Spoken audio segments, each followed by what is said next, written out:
नमस्ते। मैं वैद्य संजीवनी निकम सूर्यवंशी आप सभी का श्री गुरु कृपा आयुर्वेद इस यूट्यूब चैनल पर स्वागत करती हूँ। आज हम देखेंगे कि इम्यूनिटी यानी प्रतिरक्षा प्रणाली के कौन से प्रकार होते हैं।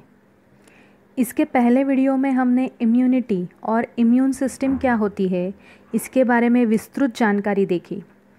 प्रतिरक्षा प्रणाली यानी कि इम्यून सिस्टम में अंग, कोशिकाएं, टिश्यू और प्रोटीन इत्यादि शामिल होते हैं। ये सभी तत्व मिलकर मानव शरीर को सही तरीके से काम करने में सहायता करते हैं। इसके साथ में प्रतिरक्षा प्रणाली मानव शरीर को बीमारियां, संक्रमण, वायरस इत्यादि से लड़ने में सहायता करते हैं। इम्यूनिटी के दो प्रकार होते हैं, इनेट इम्यूनिटी और एडेप्टिव इम्यूनिटी। इनेट इम्यूनिटी यानी कि जन्मजात प्रतिरक्षा, जिसे प्राकृतिक या आनुवंशिक प्रतिरक्षा के रूप में भी जाना जाता है। यह प्रतिरक्षा जो जीव के साथ पैदा होती है। इस प्रकार की प्रतिरक्षा एक जीन में कूटबद्ध होती है। आनुवंशिक प्रतिरक्षा अपने पूरे जीवन में एक जीव की रक्षा करती है। जन्मजात प्रतिरक्षा में निम्न शामिल है।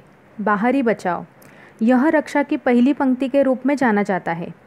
बाहरी बचाव एक जीव को रोगजनक प्रदर्शन से बचाने के लिए काम करते हैं। बाहरी सुरक्षा में त्वचा, आंसू और पेट में एसिड जैसी चीज़ें शामिल हैं। आंतरिक सुरक्षा, बचाव की यह दूसरी पंक्ति के रूप में जाना जाता है। आंतरिक बचाव एक रोगजनक को शरीर में प्रवेश करने के बाद संबोधित करता है। आंतरिक सुरक्षा में सूजन और बुखार जैसे चीज़ें शामिल होती। इम्यूनिटी का दूसरा महत्वपूर्ण प्रकार है एडेप्टिव इम्यूनिटी। उसे एक्वायर्ड इम्यूनिटी भी कहा जाता है, यानी कि अधिग्रहित प्रतिरक्षा। यह रक्षा की तीसरी पंक्ति है। अधिग्रहित प्रतिरक्षा एक जीव को एक विशिष्ट रोगजनक यानी कि पैथोजेंस से बचाती है। एडेप्टिव इम्यूनिटी यानी कि एक्वायर्ड इम्यूनिटी के और दो उपसमूह हैं, एक्टिव और पैसिव, यानी कि सक्रिय प्रतिरक्षा और निष्क्रिय प्रतिरक्षा। सक्रिय प्रतिरक्षा का क्या मतलब होता है? सक्रिय रोग क्षमता यानी कि एक्टिव इम्यूनिटी जो होती है उसको एक रोगजनक के लिए प्रतिरक्षा के रूप में परिभाषित किया जाता है, जो कि उक्त रोगजनक यानी कि पैथोजेंस के संपर्क में आता है।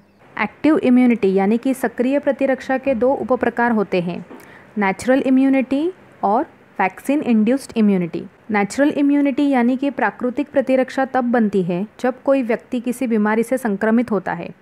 उदाहरण के लिए अगर कोई व्यक्ति चिकन पॉक्स से संक्रमित होता है, प्रारंभिक संक्रमण के बाद शरीर रोग के खिलाफ प्रतिरक्षा यानी कि एंटीबॉडीज़ बनाता है। यह प्राकृतिक सक्रिय प्रतिरक्षा है। जिन लोगों को चिकन पॉक्स का संक्रमण हुआ है वो इस बीमारी के खिलाफ कई दशकों तक इम्यून रहते हैं। उसके बाद दूसरा प्रकार है वैक्सीन इंड्यूस्ड इम्यूनिटी यानी कि वैक्सीन से प्रेरित प्रतिरक्षा। कृत्रिम सक्रिय प्रतिरक्षा के रूप में भी इसे जाना जाता है। एक व्यक्ति एक टीकाकरण के बाद एक बीमारी के प्रतिरोध का निर्माण कर सकता है।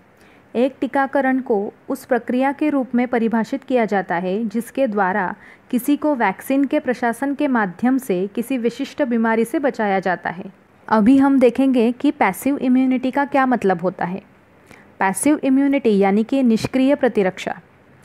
निष्क्रिय प्रतिरक्षा शरीर के बाहर निर्मित एंटीबॉडी द्वारा प्रदान की गई बीमारी से सुरक्षा है। निष्क्रिय प्रतिरक्षा के भी दो उपप्रकार होते हैं, मातृज और कृत्रिम। मातृज निष्क्रिय प्रतिरक्षा या फिर प्राकृतिक निष्क्रिय प्रतिरक्षा माता से बच्चे तक के साथ पारित होने वाली प्रतिरक्षा है। बच्चे के जन्म से पहले एंटीबॉडी को बच्चे को बीमारी से बचाने के लिए प्लासेंटा के माध्यम से पारित किया जाता है। जन्म के बाद एक शिशु स्तन के दूध में पाए जाने वाले एंटीबॉडी से बीमारी के लिए निष्क्रिय प्रतिरक्षा प्राप्त करना जारी रखता है।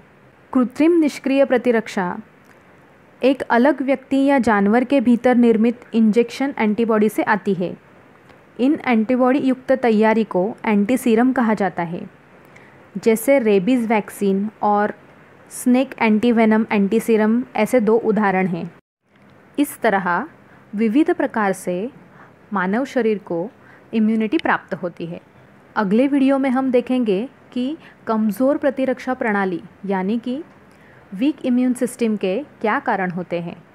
अगर आपको इम्यूनिटी के संदर्भ में कोई भी प्रश्न पूछने हैं तो आप श्री गुरु कृपा चिकित्सालय के व्हाट्सएप नंबर पे या फिर फेसबुक या फिर इंस्टाग्राम अकाउंट पे मैसेज कर सकते हैं। या फिर आप YouTube के कमेंट सेक्शन में भी पूछ सकते हैं। धन्यवाद।